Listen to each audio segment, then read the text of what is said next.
Hey guys, tonight we begin with something gritty, grand, and absolutely unforgiving. Life in the Roman Empire. Not as a senator, not as an emperor, no golden laurel crown, no marble baths. Tonight you're not Julius Caesar. You're just you, dropped unprepared into a world of sandals, sewage, and state-sponsored crucifixion. So before you get comfortable, take a moment to like the video and subscribe, but only if you genuinely enjoy what I do here. And let me know in the comments where you're tuning in from and what time it is for you. It's always fascinating to see who's joining us from around the world. Now, dim the lights and maybe turn on a fan for that soft background hum. And let's ease into tonight's journey together. You open your eyes to the sounds of yelling chickens and a baby crying somewhere down the hall. Congratulations, you've just woken up in a Roman insula, the ancient version of an apartment building. Think of it as a multi-story death trap held together with dust, prayer, and very questionable architecture. You're probably living on the third or fourth floor, which is bad news, as the higher the floor, the poorer the tenant, and the more likely your ceiling collapses when someone spills olive oil above you. Your room is small, no bigger than a walk-in closet with stone walls that sweat in summer and freeze in winter. There's no window, just a little hole that lets in air, smoke, and the occasional pigeon, with the mattress stuffed with straw and lice, and the blanket smells like damp wool and regret. There's no furniture, no decorations, and certainly no kitchen. Cooking inside is forbidden, as a small fire could ignite the whole building, and fire codes haven't been invented yet. Your only possessions are a clay cup, a worn-out tunic, and maybe a wooden comb if you're feeling fancy. There's no toilet, not in your room and not in your building, so your chamber pot sits in the corner, silently judging you. You'll have to carry it down narrow, rickety stairs to empty it into the street gutter, hopefully without slipping and adding your body to the morning offerings. Oh, and the walls are paper-thin. You hear your neighbor praying, coughing, arguing with his wife, and unfortunately, not arguing with his wife, if you catch my drift. The air is heavy with smoke, mildew, and the distinct perfume of unwashed humanity. Someone's already baking bread downstairs, but you're not invited. The street vendors are yelling prices for figs and fish guts, and a distant centurion is barking orders at someone who's probably already bleeding. You're not even out the door yet, and you're sweating, itchy, and possibly inhaling lead dust from the plumbing. Welcome to the Roman workday. You're not an emperor, and you're not a gladiator. You're just another poor soul in an overcrowded tenement, trying not to fall down the stairs or anger a city god before noon, and you've still got 23 hours to go. Now that you've survived the climb down the crooked stairs of your insula, it's time to address the second most urgent matter of the morning, your bladder. There's no bathroom in your apartment, of course. No sink, no flush, not even a bucket with dignity. Instead, you shuffle down the street, chamber pot in one hand and modesty in the other, toward the nearest latrina, Rome's version of a public restroom, and calling it public is generous. It's a social club for strangers who don't mind making eye contact while doing their business. You arrive to find a long stone bench with holes cut into it, and beneath the bench a shallow trough flows with water, just enough to carry away the collective shame of the city's lower classes. You sit if you dare, and hope the person beside you doesn't want to chat. Privacy? Not a thing. Doors? Absolutely not. People treat it like a town square with extra acoustics. Businessmen discuss grain prices while squatting, and a retired soldier talks about his sciatica, while you're just trying not to look directly across from you where another man is chewing olives and not breaking eye contact. Then comes the real treat, the tersorium. It's a communal sponge on a stick, kept in a bucket of vinegar or salt water. In theory, you rinse it before use. But in practice, well, let's just say the sponge has seen things, unspeakable things. You wipe hesitantly and hope the vinegar did its job. If you're feeling lucky, maybe you brought your own rag, And if you're feeling rich, maybe some moss. But chances are you just used what everyone else used and now carry the quiet shame of shared hygiene. And if you think you can skip this ritual by going in an alley, think again. Public urination laws exist. Fines are real, and Roman law enforcement is not known for subtle warnings. Once you're done, you wash your hands. Wait, no you don't. There's no soap and no running water. Just a rinse from the communal basin that's seen more fingers than a handshake competition. You leave the latrina feeling lighter and slightly more dead inside. But hey, that's Rome. And now it's time for breakfast, if you can call it that. So, you've done your morning business and managed not to fall into a gutter or get arrested. Impressive. Now it's time for breakfast, the most important meal of the day unless you're Roman, in which case it's more of a polite formality before work and misery. Welcome to the Iron Taculum, a Roman morning feast that consists of precisely two things: stale bread and watered-down wine. Sometimes there's cheese and sometimes there's olives, but mostly there's just disappointment. Forget about coffee. The Romans didn't have it. No eggs, no bacon, no pancakes, and certainly no oat milk lattes. Breakfast is not meant to be satisfying. It's meant to not kill you. Your bread is likely panis rusticus, a rough, chewy lump of grain and grit baked yesterday or the day before. It's dense enough to qualify as a weapon and textured like limestone. The wine is diluted because even they knew that being drunk before sunrise in ancient Rome was a bad idea, unless you were a senator. There's no kitchen in your apartment, so you eat this meal standing in the street or squatting beside a fountain alongside other equally unenthused citizens gnawing on bread like flavorless tree bark. If you've got a bit of oil or a smear of garum, Rome's famously salty fermented fish sauce, then congratulations! You've added aromatic horror to your already bleak meal. If you're wealthy, maybe you get fruit or honey, but you're not. You're a normal Roman citizen, just rich enough to not be enslaved, and just poor enough to envy your neighbor's broken jug of goat milk. Sometimes vendors walk by selling hot chickpea fritters or honeyed pastries, and for a moment you feel hope, but you remember your coin pouch is emptier than a gladiator's sympathy, so you bite your bread and pretend it's cake.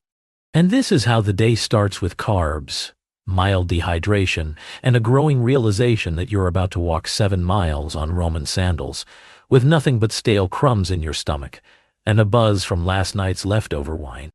It doesn't get better because now it's time to go to work.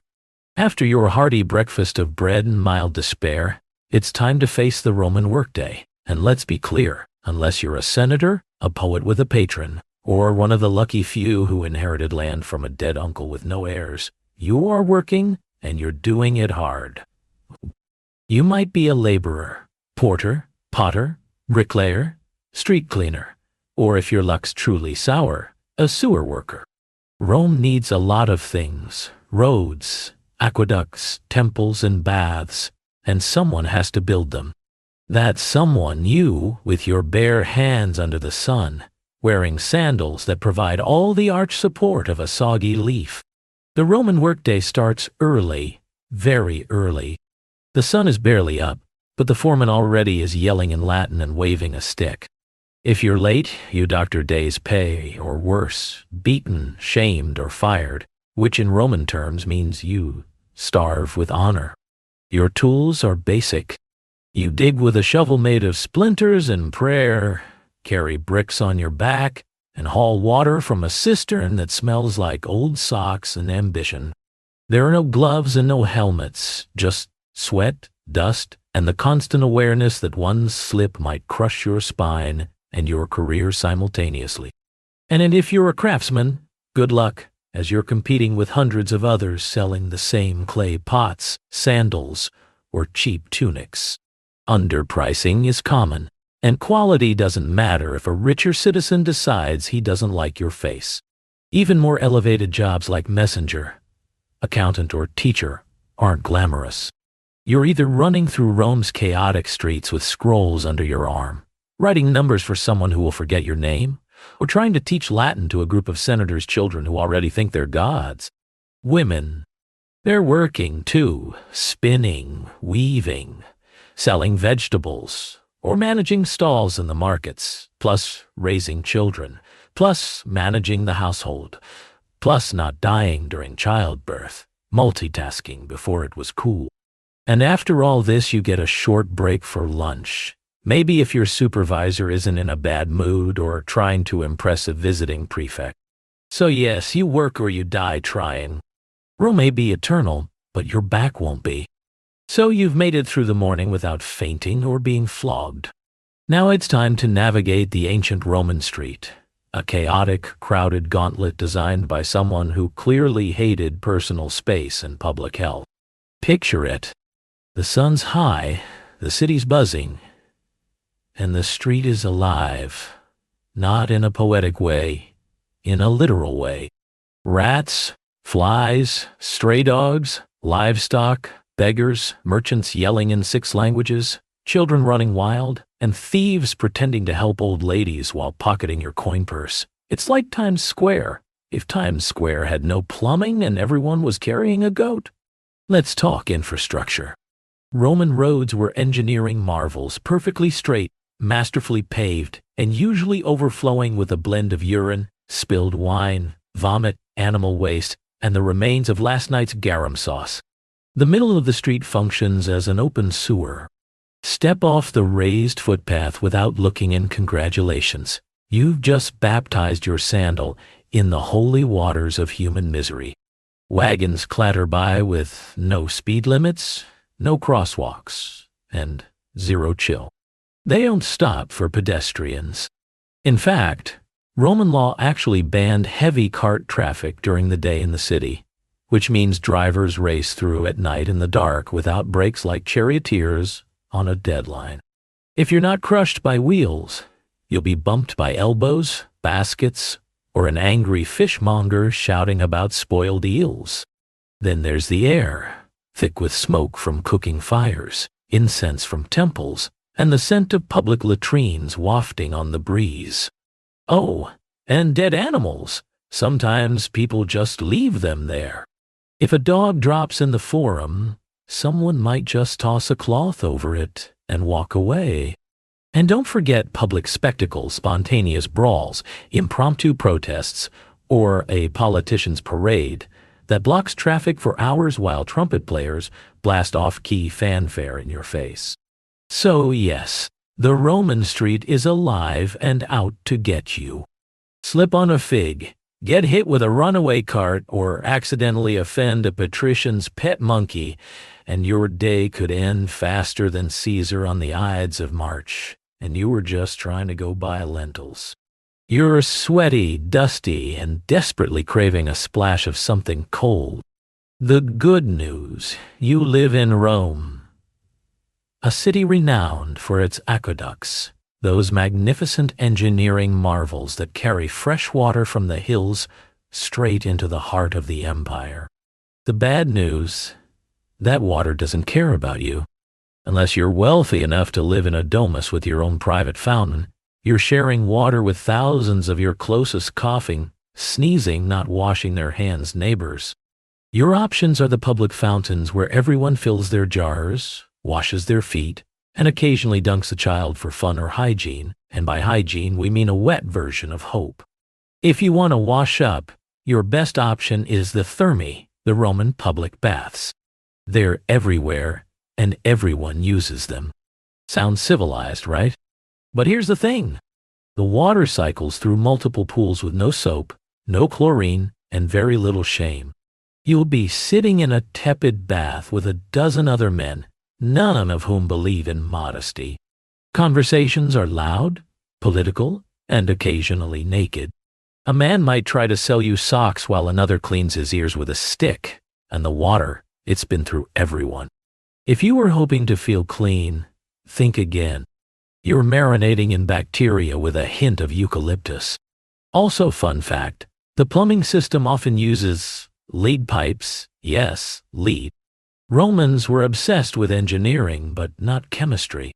Over time, That convenient indoor plumbing could cause all kinds of delightful side effects like anemia, gout, infertility, and if you're truly lucky, madness. Want to drink something safer? Wine, do wine.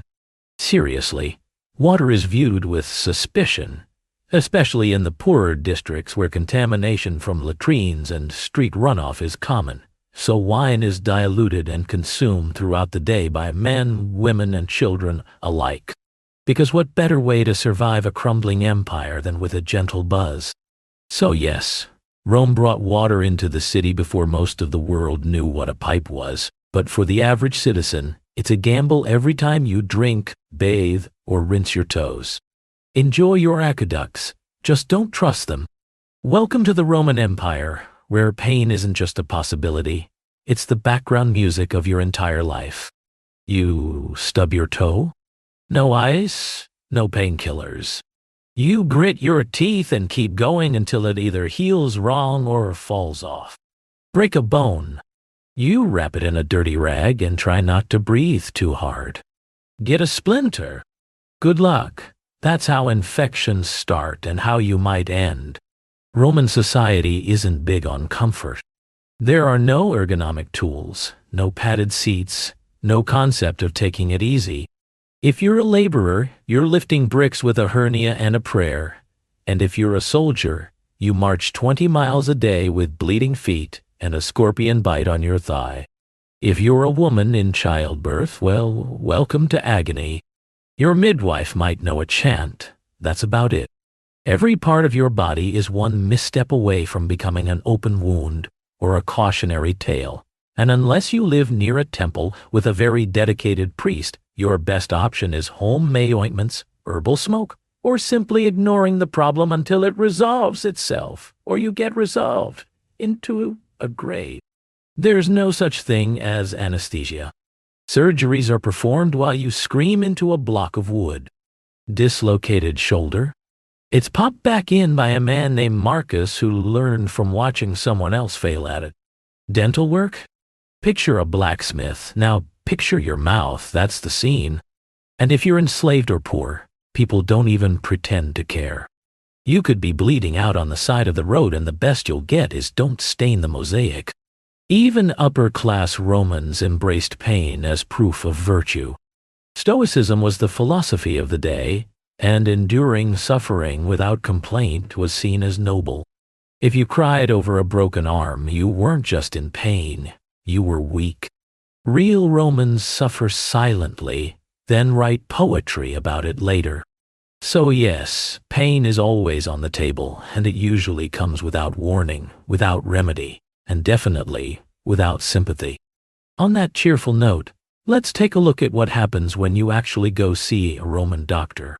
So, you've hurt yourself. Maybe it was the infected blister from yesterday's work, or maybe you tried to shave with a bronze blade, and now your chin looks like a gladiator training ground. Either way, it's time to seek medical attention, which in ancient Rome is less about healing and more about surviving the attempt.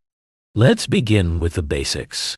Roman medicine is a chaotic mix of Greek theory, mystical guesswork, and a surprising amount of leaves. The core belief? The body is ruled by 4 humors: blood, phlegm, yellow bile, and black bile. Feeling off? One of them is out of balance. The solution? Drain something. So your doctor, who may or may not also be your barber, immediately reaches for the leeches or a knife because bloodletting is the default treatment for everything from migraines to moral failings. Have a cough. Let's open a vein. Depressed? We'll just drain some sadness out of your arm. Surgery? Oh yes, it exists. Roman surgeons had scalpels, forceps, and even bone drills, but what they didn't have were anesthetics. You stay conscious through the whole procedure, gripping the edge of a wooden table, while a man in a dirty toga digs into your flesh with the confidence of someone who once saw a scroll about it. Antiseptics? Not really a thing. They might wash wounds with wine or vinegar, which does help, but also burns like divine punishment. Infection is a common side effect, so is death. Prescriptions vary wildly.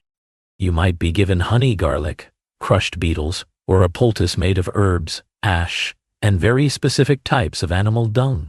If things get worse, you're advised to sleep in a temple, pray to Asclepius, and hope divine dreams will deliver your cure. And if none of it works, well, your doctor shrugs, your family lights a candle, and your neighbors start whispering about what kind of omen your death might be. It's not that Romans didn't care about health. They just hadn't quite figured out what helped and what murdered you more efficiently. So, next time you sneeze, be grateful for modern antibiotics, and that you don't live in a world where healing often starts with blood loss. After a long day of sweating, bleeding, and dodging carts, you're starving. Time for dinner, or as the Romans called it, cena. Just don't expect anything remotely comforting. Let's start with what's not on the table. No pizza, no pasta, no tomatoes, no potatoes, no chocolate, no sugar, and absolutely no coffee. None of those things had been discovered or imported yet. This isn't Italian cuisine, this is pre-Italy edible survival. You sit down to a wooden bowl of something brown and vaguely hot. It's probably pulse, a porridge made of spelt, beans, or lentils. It tastes like wet gravel with a hint of herb if you're lucky, and if you're not lucky, it tastes like wet gravel without the herb. Protein is rare unless you caught it, trapped it, or fished it yourself. Meat is expensive, and even when you do get some, it's often off. Roman cooking didn't use refrigeration, so preservation meant heavy salting, smoking, or marinating it in garum, a fermented fish sauce that smells like dead ocean and burns your soul just thinking about it. If you're feeling festive, there might be boiled vegetables, hard cheese, or the occasional fig. Rich Romans dined on exotic dishes like roasted flamingo, stuffed dormice, or jellyfish and vinegar, delicacies that mostly scream, "Look at how rich I am and how little I care about taste buds." Your wine is watered down, always. Drinking it straight is seen as barbaric. But don't worry, the water it's mixed with is probably questionable too. So you're just choosing how fast you want to get sick. Dessert. Maybe dried fruit, maybe nuts, or maybe you're fasting because it's a feast day honoring a god who frowns on gluttony. Either way, you're not ending the night with a tiramisu. There are no napkins. You wipe your hands on a cloth shared with 10 other people, or just use your tunic and pretend it's clean. By the end of the meal, your stomach is full but uneasy, and your breath smells like garlic, wine, and slight despair, but at least you're fed.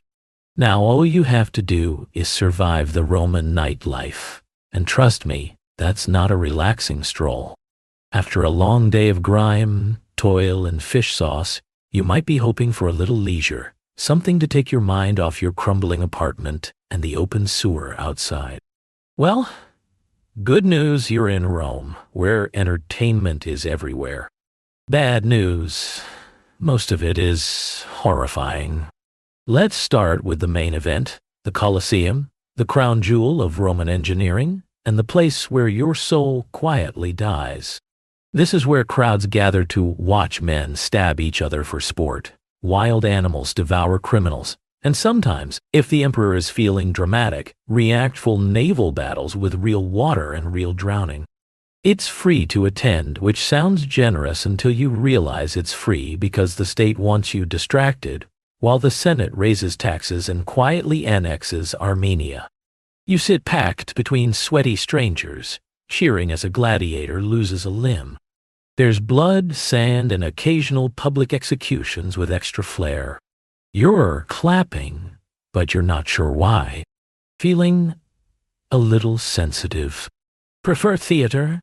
Head to the amphitheater for a Roman play, maybe a tragedy written in Latin you barely understand, or a farce where the punchline involves someone pretending to defile Jupiter with a sausage. Subtlety is not the Roman strong suit. If you're feeling sporty, try the Circus Maximus. Chariot races are fast, thrilling, and regularly fatal. There are no guardrails and no helmets, and there's lots of shouting. Crashes are inevitable and spectacular, and the crowd loves it. They're here for the violence and the betting. Don't cheer for the wrong team unless you're ready to fight your way home. And then there's the street entertainment. Fire breathers, acrobats, musicians, con artists, and the occasional philosophical rant from a barefoot man with nothing to lose. If you don't like the show, wait 5 minutes. Something else or someone else will start yelling. But behind all of it, there's a strange, brilliant madness. Rome didn't just distract its people, it dazzled them into forgetting how brutal daily life was. It weaponized spectacle, and if that doesn't numb you enough, there's always more why. Now, let's take a walk through justice, Roman style. Spoiler, it's not comforting. You've survived work, dinner, and a gladiator getting impaled for applause. You might think you're safe now, that as long as you keep your head down, the law will protect you. Ah, that's adorable. In Rome, the law doesn't protect. It reminds you that you're small, replaceable, and that mercy is a luxury reserved for statues of emperors. First off, legal status matters. If you're a citizen, you have rights. In theory, you can't be flogged in public unless someone important gets really annoyed and you get a proper trial. If you're a non-citizen, justice comes in the form of a fist, a branding iron, or a swift execution outside the city gates. Slaves. They are property. If a slave murders their master, even if the master deserved it, every slave in the household might be executed just to send a message. That message, don't even think about it. If you're accused of a crime, don't expect a calm chat with a lawyer. Trials or public theater. The wealthier party brings witnesses, bribes, and dramatic gestures. You bring your tunic and a sinking feeling. If you cry on cue, that might help. And if you have no patrons, pray to Jupiter and hope the magistrate isn't hungover. Punishments are designed not just to hurt, but to deter. Thieves can be branded or have their hands broken. Liars might get their tongue pierced, with fraud resulting in public flogging or exile if you're lucky. And if you insult the emperor, it's not jail time, it's death, usually creative. Some crimes require public punishment, ideally in front of a crowd that cheers louder than they did for the morning's beheading. Crucifixion is popular, long, slow, and humiliating, and it isn't reserved just for Jesus. It's the go-to for rebels, robbers, and anyone the state wants to make an example of. And remember, law enforcement isn't there to help. The vigils are Rome's version of firefighters and police, underpaid, overworked, and often corrupt. If you're mugged, they might shrug, and if you bribe them, they might help you mug someone else. So yes, Rome has laws written in stone, recited in forums, but they serve power, not justice. Now let's talk about gods, because you're not just obeying men here, you're on Jupiter's turf. After surviving the streets and dodging Roman justice, you may hope to find comfort in religion, a little peace, a little personal spirituality. Nope, not here. In the Roman Empire, religion isn't a private affair. It's an institution, an ever-present cloud of incense and obligation wrapped around every waking moment of your life. You don't choose your gods. They choose you. And there are so many. There's a god for everything. Door hinges, cardia, sewers, closina, boundaries, terminus, and even mildew, robust stitch. You can't walk 5 paces without crossing a shrine. If you don't pause to bow, light a candle, or mutter a prayer, you're not just being rude, you're inviting catastrophe, maybe not today, but eventually. And when your roof collapses, everyone will nod and say, "Ah, yes, he skipped the Saturnalia offering." Religious festivals fill the calendar, dozens per year. On those days, business stops, animals are sacrificed, and the air smells like roasting bull and wet marble. You attend out of piety, but also fear, because if the gods aren't honored properly, they'll retaliate with plagues, droughts, or a really bad harvest that ruins everyone's lentil supply. Now, let's talk about emperor worship. The state wants you to revere the emperor not just as a ruler, but as a living god. You're expected to offer incense at his altar, sing his praises, and never roll your eyes during a triumphal procession. That's treason adjacent. If you're caught not participating in public worship, say you're a little too quiet during the Vestalia, or you don't show up to toss grain into the temple flame, you could be labeled impious, atheistic, or worst of all, suspicious. Suspicion in Rome is like blood in shark-infested waters, and if you're part of a foreign cult, you'd better keep that under wraps unless it's officially approved. The state doesn't like unfamiliar gods unless they bring wine, taxes, or new soldiers. Roman religion isn't about belief, it's about ritual. You don't have to feel it, you just have to do it correctly, on time, and in public, and you better smile while you sacrifice that goat. Speaking of social performance, let's climb the greasy pole of Roman ambition in the next chapter. You've bowed to the gods, avoided a lawsuit, and survived a public bath without contracting something mythical. But here comes the most exhausting part of Roman life, the social hierarchy, a brutal, finely tuned machine, where every word, gesture, and sandal strap placement could make or break you. Roman society is a ladder, but it's covered in oil and lined with daggers. At the top are the senators, old money, toggers with purple stripes, and land ownership so vast it has its own postal code. Below them, the equestrians, the wealthy business class, then come the plebeians like you, the struggling middle and lower classes. Below that, freedmen, slaves, foreigners, and the guy who accidentally insulted a statue of Augustus once. Want a mover? You'll need patrons, powerful individuals who protect you in exchange for lifelong loyalty, errands, favors, and the occasional vote. It's like having a boss, godfather, and landlord rolled into one charmingly condescending package. Each morning, you visit your patron's home as part of the salutation. You wait in line with other clients, praise his haircut, maybe compliment his son's toga, then beg for a favor, usually money, food, or a recommendation. If you're lucky, he tosses you a coin and lets you carry his litter through the forum. Congratulations, you're now connected. Every move you make is watched and judged. Your clothes must be clean, not fashionable, just clean. Your speech must be proper, your friends carefully selected, and whatever you do, don't show ambition. That makes people nervous. If you rise too quickly, others will conspire to knock you back down, socially or literally. Networking is warfare, and gossip is currency. The wrong comment at a banquet can end your career, and the right marriage can save your entire bloodline, but you better play it carefully. Love is for poets. The rest of Rome marries for alliances and estate access. And even if you climb high, don't get too comfortable. One bad harvest, one missed ritual, one jealous rival, and it's all over. You won't even hear the dagger coming. Now the sun is setting. Surely things calm down at night, right? Not in Rome.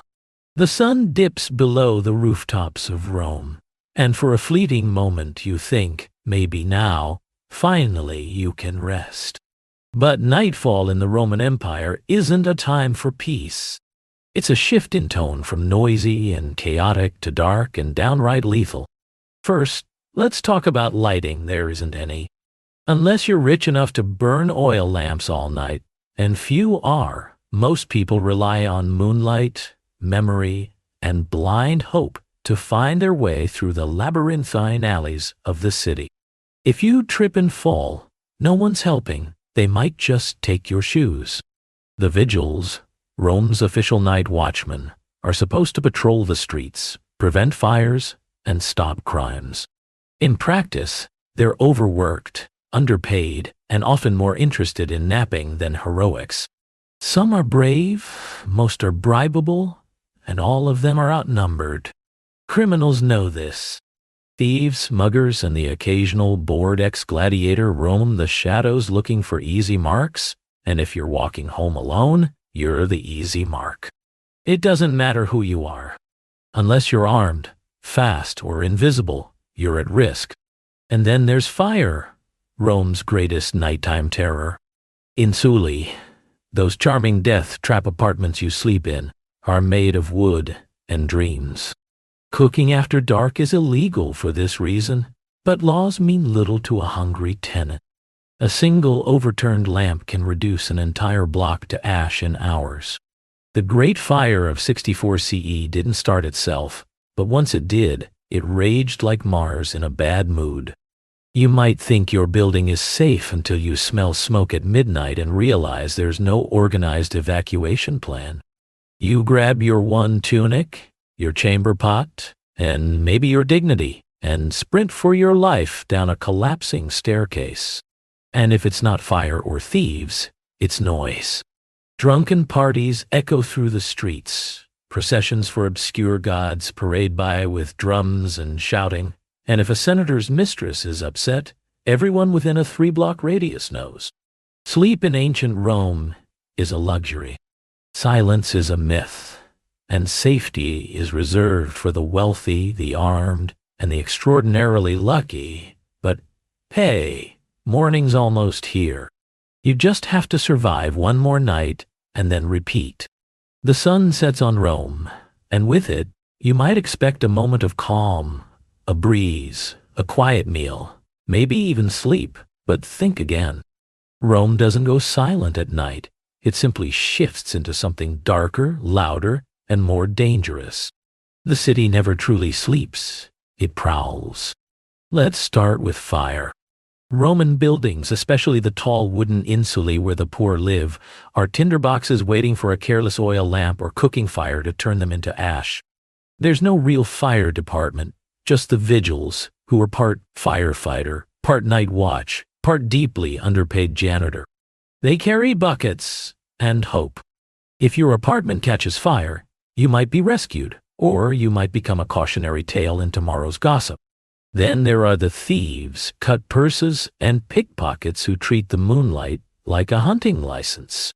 Rome's alleys are narrow and unlit, and torches are expensive. If you must walk after dark, you're doing so by feel, by instinct, and hopefully not by yourself. Don't carry anything shiny. Don't make eye contact. And whatever you do, don't get caught between two drunken gladiators arguing about someone's missing sandal. Speaking of drunk, the city's nightlife is booming. Taverns spill over with cheap wine, loud music, and men shouting bad poetry about Mars and women they'll never impress. Fights break out, dice games end in blood, and sometimes an angry noble decides to settle a grudge by having a slave beat someone in the street. You hide in the shadows and pretend you didn't see anything. If you're a woman walking alone, good luck. Rome is not kind to unsupervised females after dark. The streets belong to the desperate, the reckless, and the dangerously bored. Trying to sleep isn't much better. Your insula creaks like it's thinking about collapsing. Rats scurry through the walls, and your neighbor coughs like a dying goat. Somewhere nearby, someone is screaming, either from passion, murder, or both. You press your face to a sweaty pillow and pray to Mercury for silence, but there's no silence in Rome, not for you, because in the Roman Empire, even the darkness is loud, and when dawn comes, you'll have to do it all again. You woke up in a crumbling insula, survived public toilets, chariot traffic, gladiator gore, lead poisoning, leeches, religious festivals, burning rooftops, and half-cooked lentils soaked in fermented fish sauce. You bowed to gods you don't understand, obeyed laws that don't protect you, and slept through riots, rats, and the occasional public decapitation. You're dirty, tired, possibly infected and emotionally scarred by the communal sponge, and it's only been one day. Would you last another? Honestly, no, you wouldn't.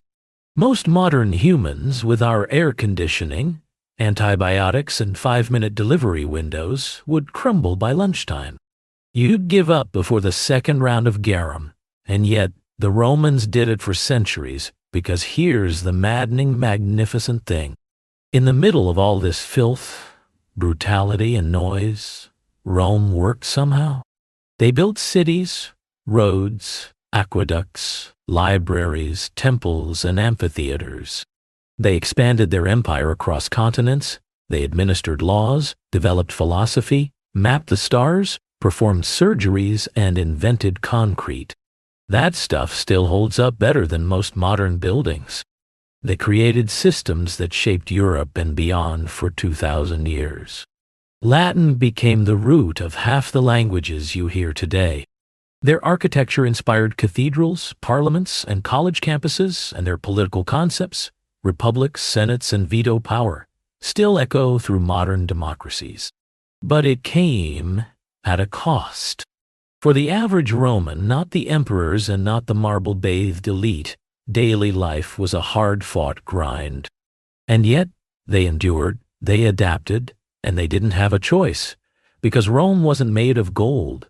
It was made of sweat, fear, ambition, and survival, layer by layer, person by person, century by bloody century, and that's why it lasted. You'd be begging to go back to modern plumbing and antihistamines by mid-afternoon, and you'd trade your entire denarii pouch for a hot shower and a chair with a back on it, and that's okay. You don't need to survive ancient Rome. You just need to understand it, and maybe, just maybe, appreciate that someone somewhere once walked those same filthy streets and helped build the empire, so you could sit here today clean, safe, and mildly horrified. Imagine being a Parthian princess in the 2nd century BCE. You've got royal blood in your veins, a name fit for legend, Rhodogun, and more importantly, you live in a world where your family spends more time fighting rebels than hosting dinner parties. Rhodogun wasn't born into peace and pearls. She was born into grit, horses, and the constant possibility that someone might poison your dates. Her father, Mithridates II, was no idle king. He was the one who expanded Parthia from a dusty fringe kingdom into a formidable empire. Mithridates II was no idle king. He was the one who expanded Parthia from a dusty fringe kingdom into a formidable empire. Parthia's constant wars forged a culture of resilience, cunning, and unyielding will. Rhodogun learned early that survival meant mastering politics and war, trust and betrayal. Her life was a chess game where every move counted and every enemy was a shadow at her back. Amidst palace intrigue and battlefield chaos, Rhodogun stood strong, embodying the spirit of her people. Her story reminds us that empires are built not just on conquest, but on the unbreakable will of those who endure.